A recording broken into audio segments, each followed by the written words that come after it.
sikap murah hati, peduli kepada orang lain yang Anda wujudkan dalam bentuk-bentuk nanti dana APP di rumah-rumah Anda atau di tempat-tempat Anda biasanya ada itu.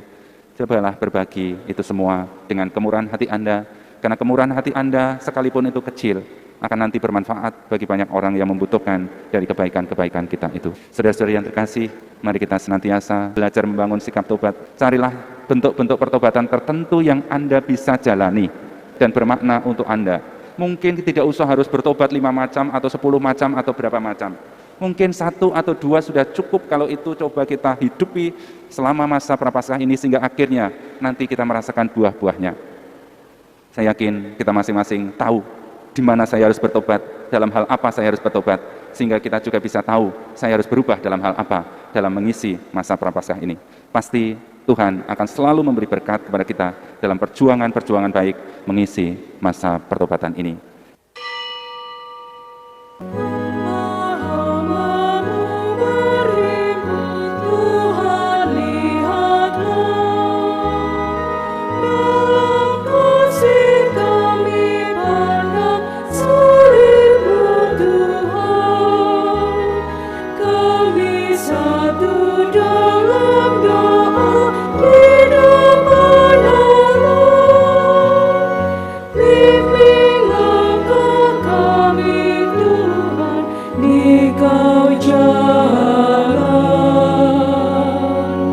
Dalam nama Bapa dan Putra dan Roh Kudus. Amin. Semoga rahmat Tuhan kita Yesus Kristus, cinta kasih Allah, dan persekutuan Roh Kudus bersamamu dan bersama rohmu. Ibu, bapak, saudara-saudari yang terkasih dalam Tuhan dan juga kaum muda dan anak-anak, selamat petang berkah dalam. Petang berkah dalam. Kita syukuri bersama-sama kesehatan kita masing-masing sehingga kita bisa beraktivitas di tengah umat, dan pada kesempatan ini juga bisa merayakan Ekaristi. Untuk menandai pertobatan kita akan menerima abu pertobatan nanti. Semoga kiranya masa Prapaskah ini bisa menjadi masa yang penuh berkat bagi kita masing-masing. Kita juga bisa bersyukur bahwa bisa merayakan Ekaristi bertatap muka seperti pada malam hari ini setelah hari-hari sebelumnya gereja ini sempat ditutup karena demi kesehatan kita bersama-sama. Maka ibu bapak, saudara-saudari yang terkasih, kita bersama-sama datang kepada Tuhan, ingin membangun sikap tobat. Semoga nanti masa tobat ini sekali lagi bisa menjadi masa penuh berkat bagi kita masing-masing, karena ada hal-hal yang kiranya kita harus berbenah dalam hidup kita ini. Karena itu mari kita bersama-sama mengawali Ekaristi ini dengan hening sejenak, menyiapkan diri kita untuk menerima anugerah-anugerah yang membawa kita kepada pertobatan yang sejati. Bersama-sama kita sesali dosa kita. Saya mengaku kepada Allah yang Maha Kuasa dan pada saudara sekalian bahwa saya telah berdosa dengan pikiran dan perkataan, dengan perbuatan dan kelalaian. Saya berdosa, saya sungguh berdosa. Oleh sebab itu saya mohon kepada Santa Peran Maria, kepada para malaikat dan Roh Kudus, dan pada saudara sekalian supaya mendoakan saya pada Allah Tuhan kita. Semoga Allah yang Maha Kuasa mengasihani kita, mengampuni dosa kita, dan menghantar kita pada hidup yang kekal.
kita berdoa. Allah Bapa yang Maha Rahim, perkenankanlah kami umat-Mu untuk memulai masa tobat ini. Semoga kami dapat menyangkal diri dan menemukan kekuatan dalam iman kami, sehingga pantang dan puasa yang akan kami jalani membawa kami pada pertobatan yang sejati, yakni mengarahkan hidup kami hanya kepadamu. Dengan pengantaran Yesus Kristus Putra-Mu Tuhan kami, yang bersama dengan Dikau dalam persatuan Roh Kudus, hidup dan berkuasa Allah sepanjang segala masa. Kita dengarkan bersama-sama firman-firman Tuhan. Pembacaan dari Nubuat Yoel. Sekarang, beginilah firman Tuhan. Berbaliklah kepadaku dengan segenap hatimu, dengan berpuasa, dengan menangis dan mengaduh. Koyakkanlah hatimu dan jangan pakaianmu. Berbaliklah kepada Tuhan Allahmu, sebab Ia pengasih dan penyayang, panjang sabar dan berlimpah kasih setia, dan Ia menyesal karena hukumannya. Siapa tahu, mungkin Ia mau berbalik dan menyesal, lalu meninggalkan berkat menjadi kurban sajian dan kurban curahan bagi Tuhan Allahmu. Tiuplah sangkakala di Sion, adakanlah puasa yang kudus, maklumkanlah perkumpulan raya, kumpulkanlah bangsa ini, kuduskanlah jemaah, himpunlah orang-orang yang lanjut usia, kumpulkanlah anak-anak, bahkan anak-anak yang menyusu. Baiklah pengantin laki-laki keluar dari kamarnya, dan pengantin perempuan dari kamar tidurnya. Baiklah para imam, pelayan-pelayan Tuhan, menangis di antara balai depan mezbah dan berkata, sayangilah ya Tuhan umat-Mu, dan janganlah biarkan milik-Mu sendiri menjadi cela, sehingga bangsa-bangsa menyindir kepada mereka. Mengapa orang berkata di antara bangsa-bangsa, di mana Allah mereka? Maka Tuhan menjadi cemburu karena tanahnya dan menaruh belas kasihan kepada umat-Nya. Demikianlah sabda Tuhan. Bila kami ya Allah, karena kami orang berdosa. Kasihanilah kami ya Allah, karena kami orang berdosa. Kasihanilah aku ya Allah, menurut kasih setiamu. Menurut besarnya rahmat-Mu, hapuskanlah pelanggaranku. Bersihkanlah aku seluruhnya dari kesalahanku, dan tahirkanlah aku dari dosaku. Kasihanilah kami ya Allah, karena kami orang berdosa. Sebab aku sendiri sadar akan pelanggaranku, dosaku selalu terbayang di hadapanku. Terhadap Engkau sendirilah aku berdosa.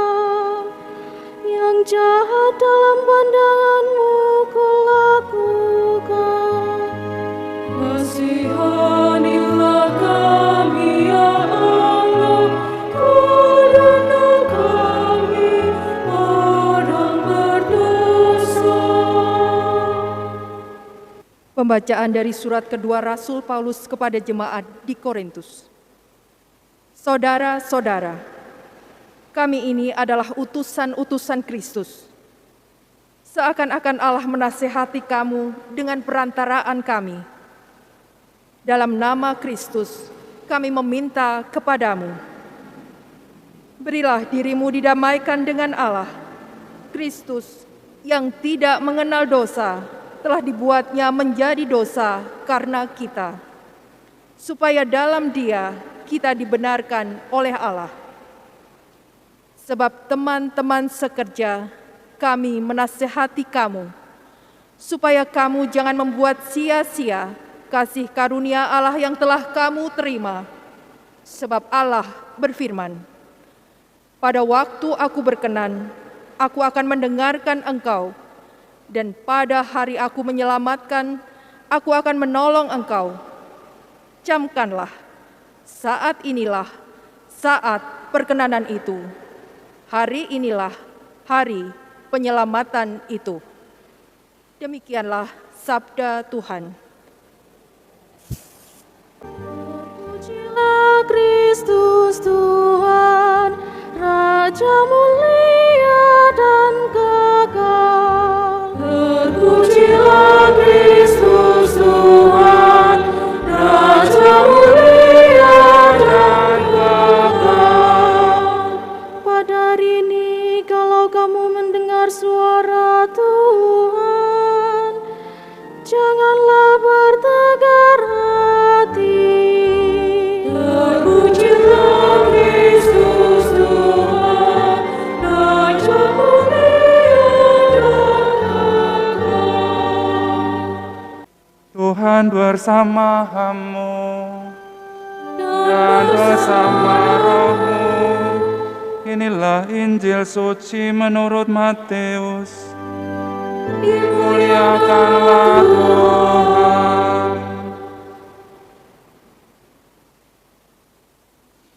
Dalam khotbah di bukit, Yesus bersabda kepada murid-muridnya, hati-hatilah, jangan sampai melakukan kewajiban agamamu di hadapan orang supaya dilihat. Karena jika demikian, kamu tidak beroleh upah dari Bapamu yang di sorga.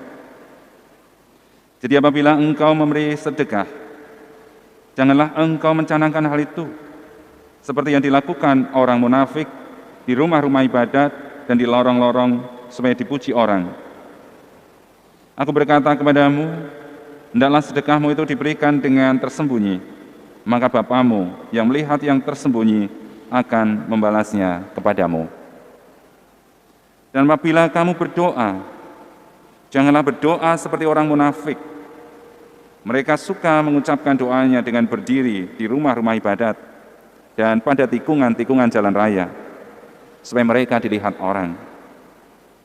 Aku berkata kepadamu, mereka sudah mendapat upahnya.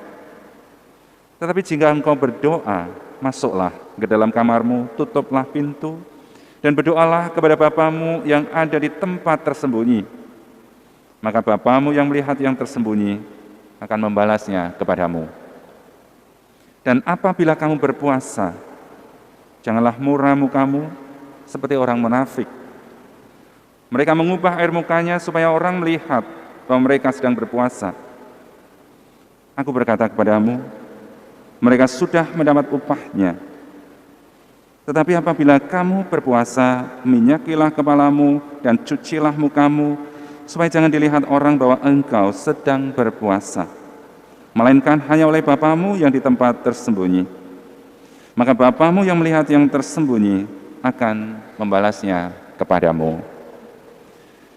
Demikianlah sabda Tuhan. Terpujilah Kristus. Saudara-saudari yang terkasih dalam Tuhan,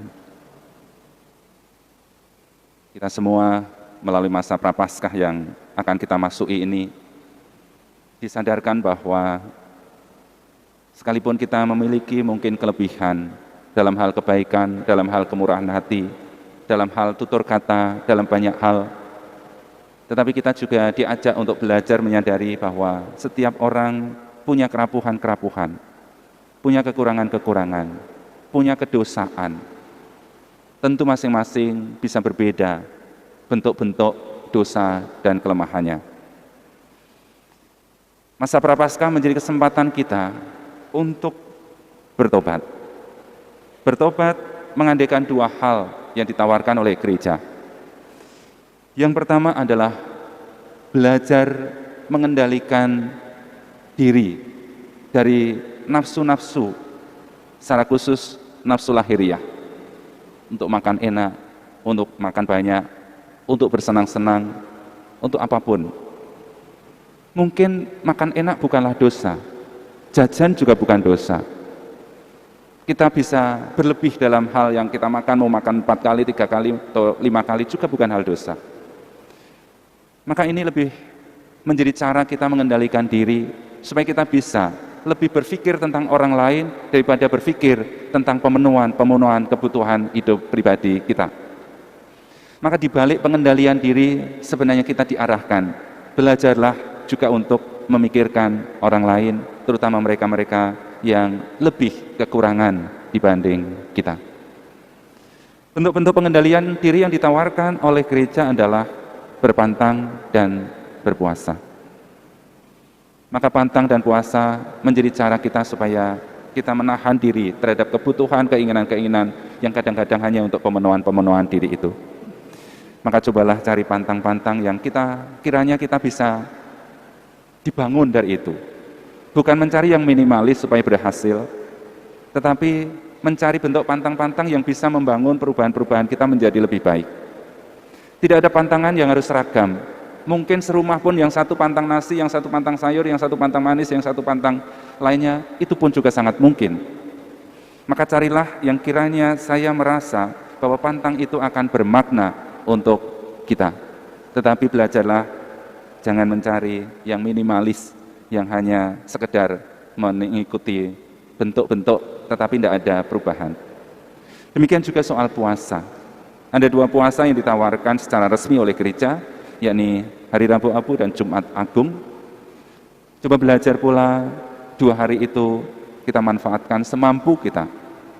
Tidak usah sampai menyakiti diri, tetapi mohonlah kepada Tuhan supaya aku bisa menjalani masa puasa hari ini. Godaan-godaan pasti ada, rasa lapar kadang-kadang bisa muncul begitu cepat, padahal biasanya kita nggak makan, tapi masa puasa rasanya pengen makan. Maka dalam hal itu, cobalah sekali lagi kita belajar bahwa saya bisa melakukan sesuatu yang baik bagi diri saya, mengendalikan keinginan-keinginan itu. Ini soal pengendalian diri sebagai wujud dari pertobatan. Pertobatan yang kedua diwujudkan melalui perubahan hidup, melalui penyesalan diri. Ada sesuatu dalam diri kita yang kiranya memang perlu kita pangkas, kiranya perlu saya harus berhenti dalam berbuat itu, saya harus berpikir yang lebih baik. Mungkin seandainya di antara kita ada yang begitu sulit mencari kelemahan-kelemahan diri dan kerapuhan-kerapuhan diri karena aku merasa orang yang lebih sempurna. Belajarlah untuk meningkatkan. Ya, ketika kita merasa kok nggak ada kekurangan ya, maka tingkatkan apa yang baik supaya menjadi lebih besar maknanya. Tapi ketika kita memang punya kekurangan-kekurangan, mari kita juga belajar untuk mulai menyesali bahwa aku bisa berbuat yang baik tentang diriku sendiri, juga untuk kepentingan orang lain. Hari Minggu kemarin dalam surat Gembala, Bapak Uskup menyampaikan salah satu harapan kepada kita. Salah satu bentuk pertobatan yang disampaikan pada firman minggu lalu adalah belajarlah berkata-kata yang baik. Belajarlah berkata-kata yang berkualitas. Kata-kata itu menunjukkan hati setiap orang. Maka kita ketika mampu berkata-kata dengan baik, maka itu pun juga akan keluar dari hati yang baik. Mungkin kadang-kadang diam itu perlu, daripada kita omong tapi penuh dengan dosa dan menciptakan luka-luka orang. Entah diam dalam kata-kata langsung, atau diam kita bermedsos, karena kadang-kadang media sosial begitu mudah kita untuk mengungkapkan kerapuhan-kerapuhan orang lain melalui kata-kata yang kita sampaikan. Maka hal yang pertama yang saya harapkan adalah mari kita mencoba menata setiap kata yang keluar dari mulut kita, yang keluar dari pikiran kita, kemudian kita tulis dan menjadi bagian dari media massa. Semoga kita bisa belajar sekali lagi dalam kata-kata, supaya kata-kata kita membawa berkah, membawa kemajuan, membawa perubahan baik kepada orang lain. Yang kedua yang diharapkan pula dari kita adalah mencoba belajar untuk mengurangi keangkuhan diri, yang kadang-kadang di balik keangkuhan itu bisa menimbulkan sikap represif kita kepada orang lain, entah melalui kata, juga melalui tindakan. Semua bisa kita usahakan ketika kita bisa melihat apa yang memang dalam diri kita ini perlu kita benahi. Hal yang sekarang ini menjadi keprihatinan bersama adalah kadang-kadang kita masih mencari kemudahan-kemudahan, keenaan-keenaan. Misalnya kita lebih akan banyak memilih misal online daripada misa offline sekalipun gereja sudah dibuka. Banyak alasan bisa kita gunakan untuk mengatakan misa online itu lebih aman, lebih penting, atau lebih tetap berguna.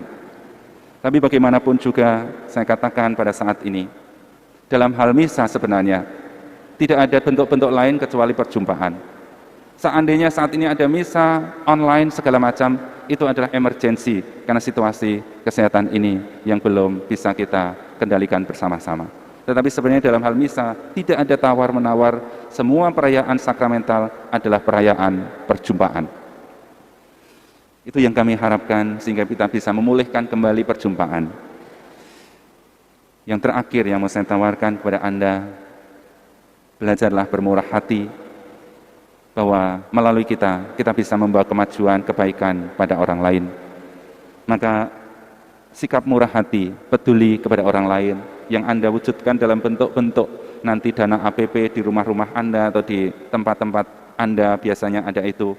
Cobalah berbagi itu semua dengan kemurahan hati Anda, karena kemurahan hati Anda sekalipun itu kecil akan nanti bermanfaat bagi banyak orang yang membutuhkan dari kebaikan-kebaikan kita itu. Saudara-saudari yang terkasih, mari kita senantiasa belajar membangun sikap tobat. Carilah bentuk-bentuk pertobatan tertentu yang Anda bisa jalani, dan bermakna untuk Anda. Mungkin tidak usah harus bertobat 5 macam atau 10 macam atau berapa macam. Mungkin 1 atau 2 sudah cukup kalau itu coba kita hidupi selama masa Prapaskah ini sehingga akhirnya nanti kita merasakan buah-buahnya. Saya yakin kita masing-masing tahu di mana saya harus bertobat, dalam hal apa saya harus bertobat, sehingga kita juga bisa tahu saya harus berubah dalam hal apa dalam mengisi masa Prapaskah ini. Pasti Tuhan akan selalu memberi berkat kepada kita dalam perjuangan-perjuangan baik mengisi masa pertobatan ini. Kita akan mengawali masa pertobatan ini dengan menerima abu di kepala kita sebagai tanda pertobatan kita. Maka ketika nanti Anda maju untuk menerima abu, kita tidak menerima di dahi seperti dalam masa-masa biasa. Kita akan menerima dengan dikepiurkan di kepala kita, maka nanti silahkan agak tunduk ketika Anda menerima, karena tidak diterimakan di dahi tetapi di kepala Anda oleh para prodiakon. Kita hening sejenak, kita mohon rahmat Tuhan. Mungkin 1-2 hal dalam hati, saya ingin bertobat dalam masa Prapaskah ini, dalam hal ini atau itu. Umat kami persilahkan untuk berdiri. Umat Allah Perjanjian Lama mengenakan abu sebagai tanda tobat dan mantiraga. Demikian pula gereja, umat Allah Perjanjian Baru, melaksanakan perbuatan yang sama pada hari ini, Rabu Abu. Dengan menandai masa Prapaskah dengan abu, kita mengakui bahwa masa Prapaskah adalah masa bertobat dan bermantiraga, masa membangun hidup rohani Kristiani serta membaharui dan membangkitkan semangat Katolik kita. Semoga abu yang dioleskan pada dahi mengingatkan kita akan panggilan kita untuk selalu bertobat dan membarui diri, membangkitkan dalam hati sikap tobat sejati. Karena itu mari sekarang kita mempersiapkan hati kita untuk menerima abu dengan rendah hati.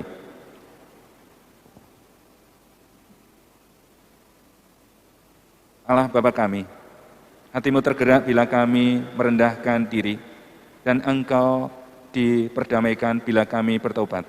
Sudilah mendengarkan doa kami, dan berkatilah abu ini.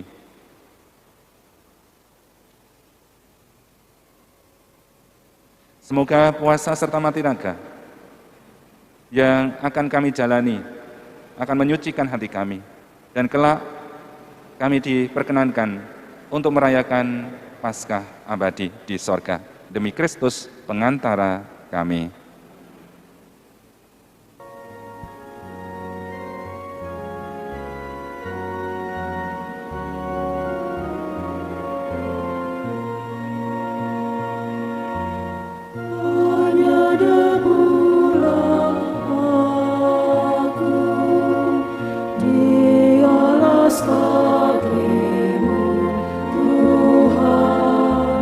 Haus ketika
Dukunglah misteri iman kita. Dunia, selamatkanlah kami karena melalui salib dan kebangkitan-Mu, Engkau telah membebaskan kami.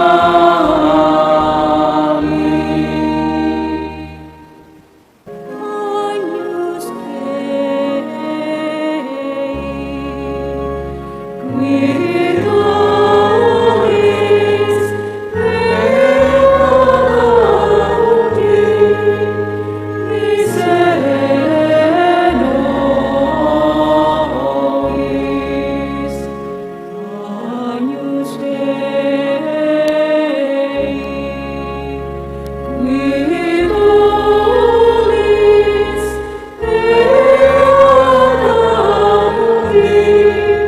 peccati, miserere nobis. Agnus Dei, qui tollis peccata mundi, nona nobis pacem. Siapa saja yang merenungkan hukum Tuhan siang malam akan menghasilkan buah pada waktunya. Marilah kita berdoa. Bapa di sorga, sumber belas kasih, kami bersyukur telah menerima sakramenmu. Berilah kami bantuanmu, agar pantang dan puasa kami berkenan di hati-Mu, serta berguna bagi keselamatan kami. Dengan pengantaran Kristus Tuhan kami, yang hidup dan berkuasa Allah, kini dan sepanjang segala masa. Saudara-saudari yang terkasih dalam Tuhan, terima kasih atas kebersamaan dalam Ekaristi pada hari ini, hari Rabu Abu ini. Terima kasih atas peran aktif Anda sepanjang Ekaristi ini, baik Anda sebagai umat maupun juga seluruh petugas liturgi dan petugas non-liturgi.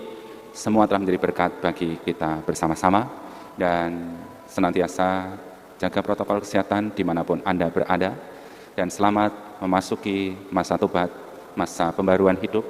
Semoga kiranya kita semakin dilayakkan hidup dalam kemuliaan Tuhan bersama dengan kebangkitan Tuhan. Sekarang mari bersama-sama kita siapkan diri kita untuk menerima berkat-Nya. Tuhan bersamamu dan bersama rohmu. Semoga Yang Maha Kuasa memberkati saudara sekalian, Bapa dan Putera dan Roh Kudus. Amin. Saudara-saudari, pergilah, misa sudah selesai.